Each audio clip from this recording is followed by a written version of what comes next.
I'd like to start off by discussing about. I think we are starting to we will be starting to discuss about something about social architecture, and I'll I'd just like to say something about our responsibility as designers. Sometimes we put too much emphasis on our our role, probably because of like our position in this field of architecture urbanism, and our tendency is to overrate our role, and which is sometimes we take on too much of the responsibility to uh, let's say urban change, social change, um, things like that. Um, my opinion is I think we should be more modest and probably more humble uh, to assume less of the responsibility, I guess, to social change and things like that. Um, it's more the responsibility of all of us actually as a society. It's we are just part of that change. But sometimes I notice that some designers or architects would in a way claim to uh, give solutions that sometimes our when we talk about our projects, let's say when we talk about our projects and when we describe our projects, in a way it becomes like it's very utopian, and sometimes it we might we go too far in describing our projects, and in going too far, uh, what I mean is, let's say for example, we have this project that then we sort of write about a project, and sometimes what we write about a project, we say that it helps the community, so it helps with social interaction, um, things that it helps community cohesion. Sometimes we use those words, and sometimes those words really do not mean anything about the architecture itself. What I mean is, uh, the architecture would describe itself by the experience of the users themselves, not not by the words that we what not by the words by which we describe them. Sometimes we might describe a project uh, as something that gives social cohesion. Let's say we as architects could write about our projects, create diagrams that would describe a project as this is a project for social cohesion, but it in reality, in actual reality, this building could just be any other building. We could just describe it as it might be a building that we might describe as a social cohesive or a social glue, but in reality it does not. It's only by the experience of the users through time that will really judge if a building is truly a building that creates social cohesion. So my point is, um, sometimes when we write about our projects, uh, of course, it's more about PR. It's really not about the reality. We can just assume that what we create does one thing.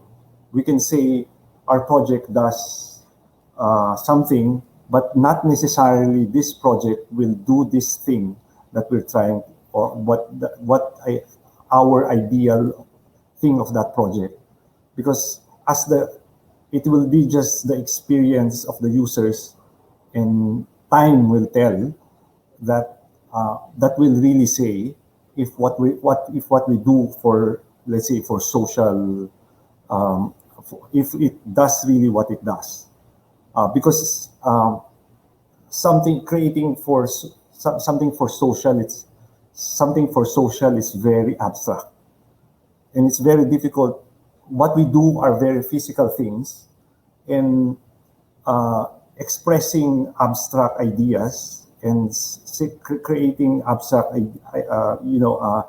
eliciting abstract ideas from architecture is a very relative thing, and which changes from every user's perspective. With that point, I think we as architects should be more humble when we say something about our projects or describe our projects.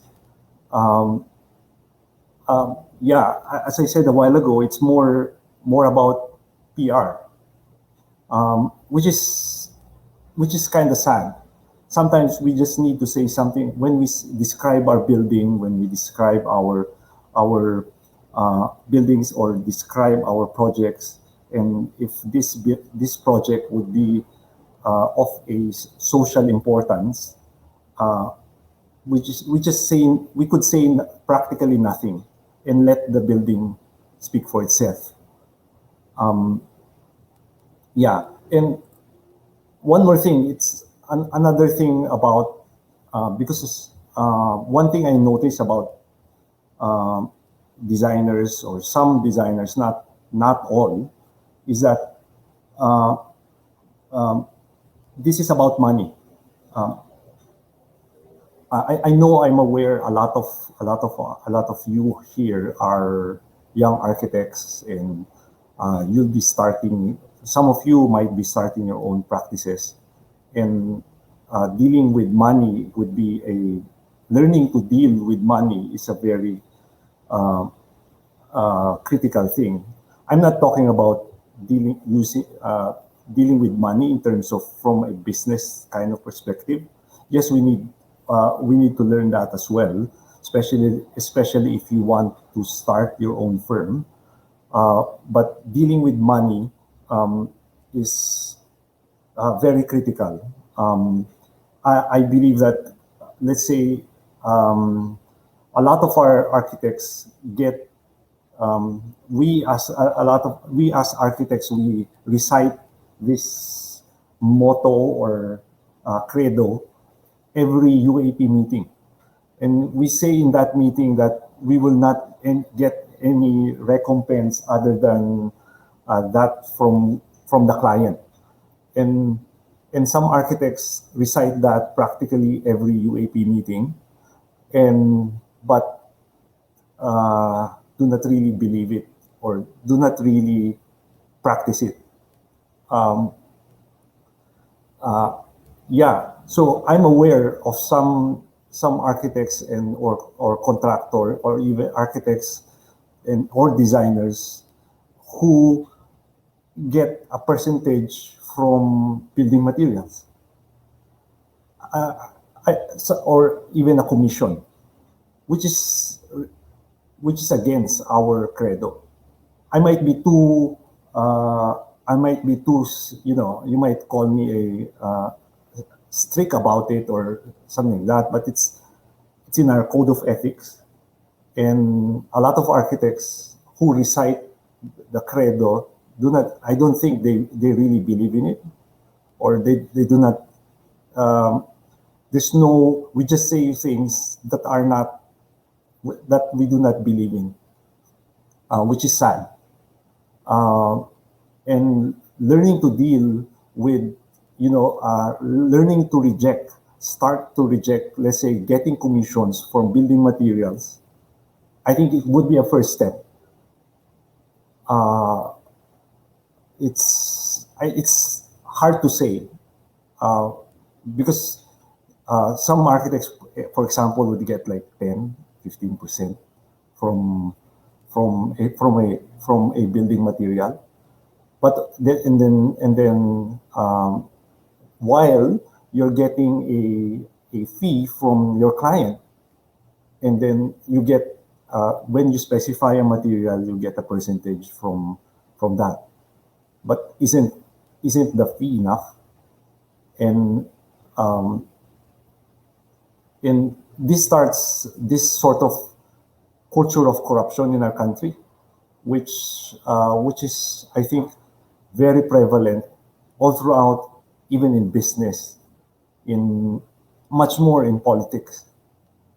And we are very aware of all of this. We work in a lot of government projects, and a lot of people would offer us some things, and of course we would call them out, and we would reject them flatly. And I think if we want some sort of social change, we start with corruption. Corruption not only within our government, but within among us as architects. So we start by not receiving commissions from building materials. Yes, that could be a start. It's very easy to say that we'd like to help society, things like that. We like to change the world, as you may say. But I would challenge that by starting, because all the root of our problem in our country is mainly about corruption. We know all of that. So we know that. We say that, but we know and say that, but we get commissions from building suppliers. So it's a bit ironic in that sense. So I would say strongly, if we really want change, we have to stop the corruption. Corruption destroys our educational system, and when we reduce our educational system, it affects everything. It affects. It starts from DepEd, and then it goes to DPWH, and we as architects, designers, when we say we want to help society, we should start with ourselves. Yeah. Thank you.